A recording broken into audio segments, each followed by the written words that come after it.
So tonight's object, though, is this quilt. And this is a friendship or an album quilt where a group would get together and each person would do their own quilt square.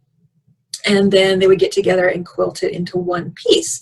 And so each quilt square is individually made, and it shows the different handiwork and different skill level and different fabrics. Some of them, like this one, has a signature on it.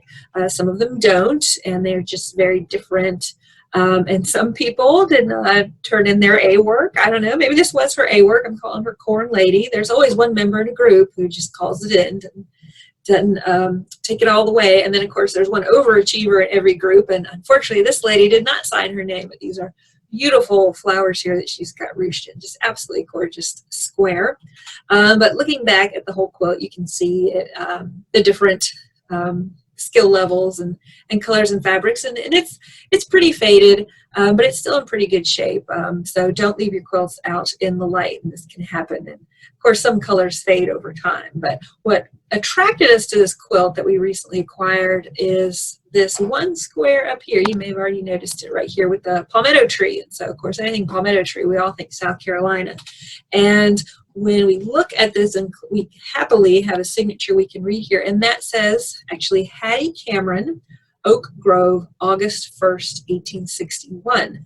So we did a bit of sleuthing, and we found that Hattie is actually Sevilla Hattie Cameron, who was born in 1840 in Fairfield County, and there is an area of Oak Grove, and here she is right here on the 1850 census where she's 10 years old. And she, of course, was born in 1840. In 1861, she makes her quilt square, and 2 years later, in 1863, she marries this gentleman. I'm sorry for the bad picture. This is Leroy Lee McAfee, and he was from North Carolina. And the story is that he came to her father's house to convince maybe one of her brothers or something, to try and convince him to do something involved with the war. And he saw Hattie and fell in love, and they were married right in the middle of the war, and they had 2 children. I don't think either one of them lived to adulthood, and unfortunately Hattie passed away in 1867, and this is her grave marker right there. And that's really all I've got on Hattie right now. Sometimes when you're studying women, especially the further back you go, details can be a little bit harder to piece together about their lives, sadly, because the records just aren't as thick. So there's not a lot. There is one story about her dad who passed away in 1873. He was in Winsboro, and he was at the hotel bar, and he was having a scotch at the bar, and he looked out the window and was very upset to see a circus parade coming down the street, and he went outside and he yells, "Well, that's a damn humbug," and dropped dead in the street in Winsboro. So that is the story of his demise. So it's an interesting one, and of course inspired our drink for the night. But back to Hattie. So we found out kind of what we could about her life, and I'm sure, I hope there's more out there, but we can tell some things from her square too. So of course we talked about a little bit about the tree that's on it, the palmetto tree. So it kind of reminds of the flag, but I'm thinking actually when we look at the state seal that's down here at the bottom, and you see this right here, and you see hers, and it looks more closely to the tree on the state seal, which reminds me, as I'm looking over here, that my glass has this on one side and the state seal on the other, and I picked this up at the museum store. So, you know, head in there and get your own. We think of the flag as always been there, and it has been around for a really long time, but it was actually formally adopted in 1861, so the year that Hattie made her square. So she would have been familiar with the seal image, and maybe she saw that on the flag, because it actually was not until maybe just a few months ago that the state has finally set down what the tree is supposed to look like, what the moon's supposed to look like, and settled on our actual flag. But some more things on the flag that we can kind of learn about Hattie is, you know, what are the stars that she put on there for, and there are 11 of them. And we think that is 1 star for each state in the Confederacy. So when she made this, August 1st, 1861, this is what the Confederacy stars and bars would have looked like, and it had 1 star for each state in the Confederacy at that time, 11. It added 2 more, Missouri and Kentucky later, which didn't really kind of secede their border states.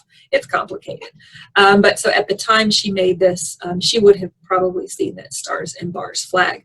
Another really interesting thing on hers is right here we have some lyrics to the Marseillaise, the French song from the Revolution, and hers says, to arms, ye brave, the avenging sword unsheath.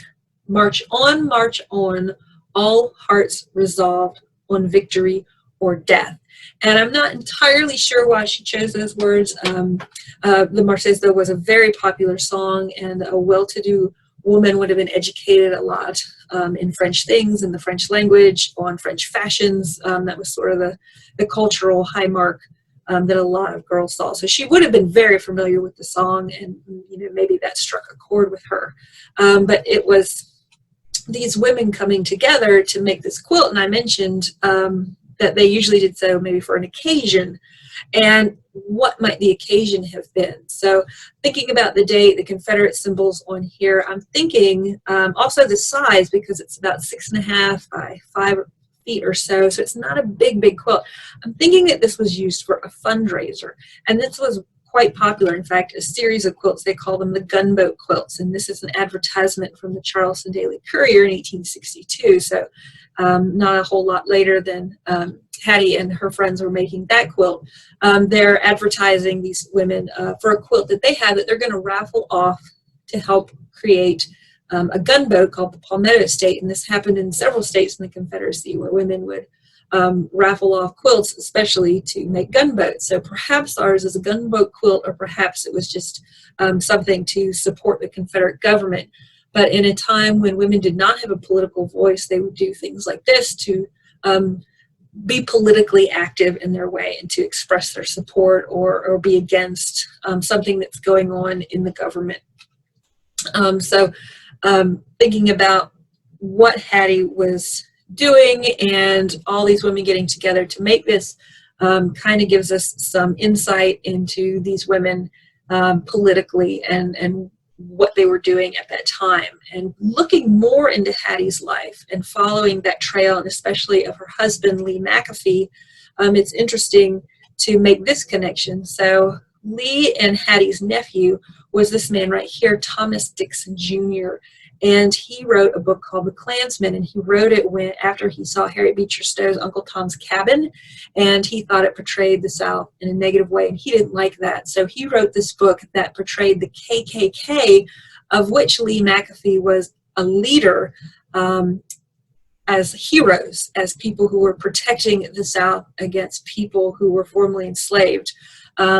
And his book was very popular, and it was turned into a play, and eventually it was turned into the motion picture that was hugely successful called A Birth of a Nation. It was the first movie screened in the White House. Woodrow Wilson did that, and he grew up in his boyhood, teenage years in Columbia, South Carolina, and he screened the movie.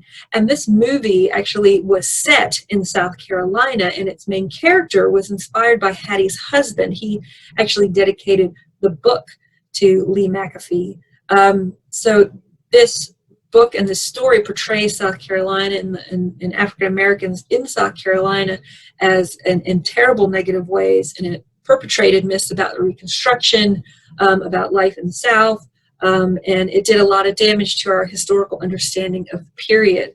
And Dixon was so enamored of his uncle, Hattie's husband, that he actually supported putting a monument to him and actually putting a KK mask on that monument to him, and that happily did not happen. But that kind of brings our quilt all the way up to today. And so thinking about monuments and thinking about how we've understood history and the stories that we've told about history, and that we have to dig deeper and understand what's going on. So that is our object for tonight, and I hope that leaves you with a lot of things to think about, and how important it is to have these artifacts and put them in context and help us understand things that are happening in our own world today. So thank you again for joining us, and have a great night.